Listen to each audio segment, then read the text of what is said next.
quick video about Chris Chan, and I don't know a lot about this fella. Apparently, he has quite a presence in social media. But the reason that I felt it was important to do a video is that this is a man who claims to be a woman who changed his birth certificate, apparently, and raped his 79-year-old mother. And Oh, yes. yeah. Oh, and There's so many oh things gosh. wrong And with then that. apparently he's being booked into a woman's prison. And all of the media is referring to this man who raped his 79-year-old mother as she and her. What And in the world is up with that? I am so sick of the media calling these men women, yes, especially when they're rapists. especially when they're rapists. So here we have a rapist, not just a rapist, but an incestuous rapist of an elderly woman who is Mhm. being called a she and her and accepted as female by the media. And not just any elderly woman, his His mother. His mother, his mother. That is mother. filthy. It's so awful. Do we need to just start calling out journalists by I name? think we Calling might them by need to name. because, okay, here I am on Yahoo News, and it talks about the her relationship with her mother. They're referring to Chris Chan as a female throughout this. Christine Chandler, who is also known online as Chris Chan, was arrested against incest. She had raped her 79-year-old mother. First of all, I just want to talk about the concept of rape and the fact that first this is changing. This is going to alter our records. This is going to make it appear that more women are committing sex-based violence, sex crimes. The difference between being raped by an adult male son versus an adult daughter is going to be a very different experience and extremely unlikely. And it feels like the media is just out and out lying. And if we can't trust the media to present the truth, then that sort of undermines everything. It does. It does. And do women rape other women? It's really, really rare. I mean, I'm sure it happens, but it's incredibly rare. And Yeah. and I've Do men rape women? men do rape women. And especially if men are put in a power position in a female prison where there are vulnerable female prisoners, it's not unlikely if he's okay with raping his mother that he will rape fellow inmates. And to me, this is just unacceptable. We cannot put women in positions where they're that vulnerable while they're in prison. And we cannot No. prioritize and privilege men's feelings just based on the fact that they want to be called a woman when they're not. And I think it's very easy for people to discount prisoners as, well, they did something wrong. They're in prison. Why do we They just care? have to live with the consequences. Right. Well, I have a couple of things to say about that. First of all, there are women in prison who are there and don't deserve to be. Yeah. We know there are people in prison who are there who were falsely accused and shouldn't be. So there are innocent people there.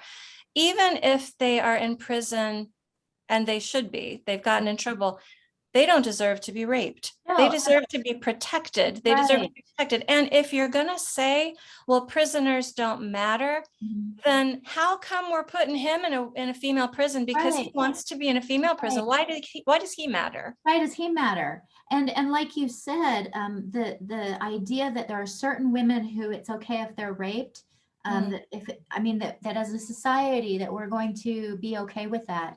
Well, that creates a very scary slippery slope. And like you said, clearly their feelings don't matter, but his do. Why are we privileging this man over the safety and protection of women? Even if we want to say, oh, he's a trans woman, he's a real trans woman, even though you and I know true trans isn't a thing.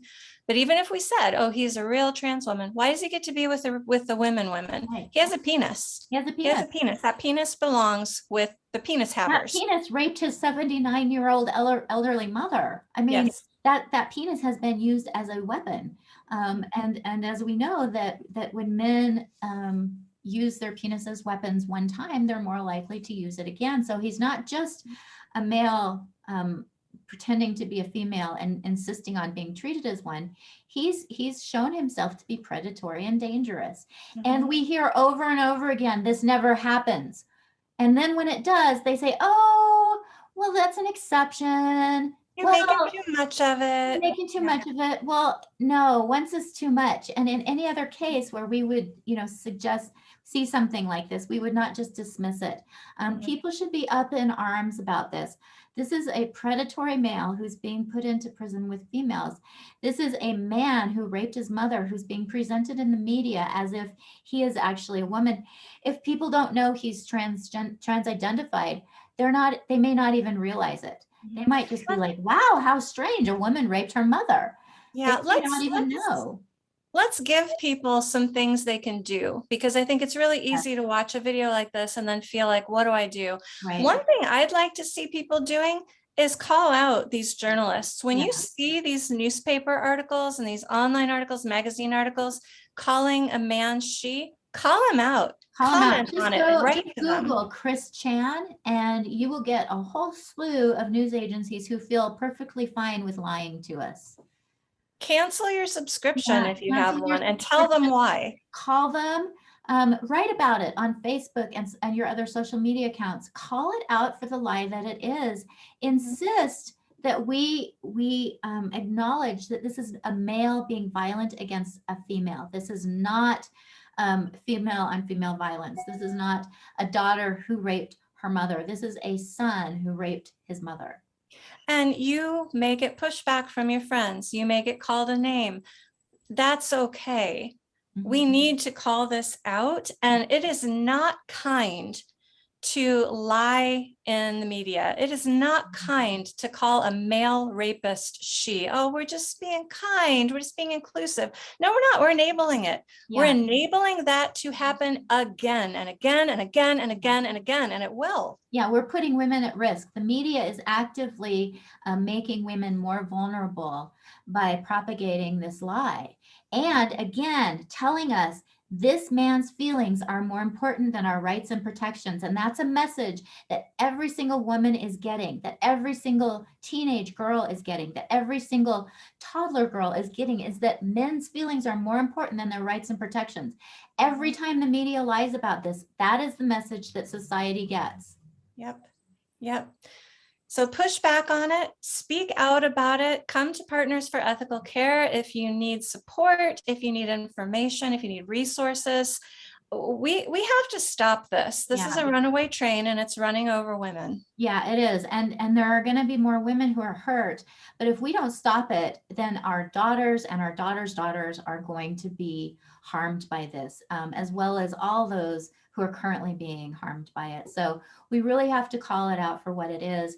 We need to insist on truth and we need to demand that women's rights and protections are honored.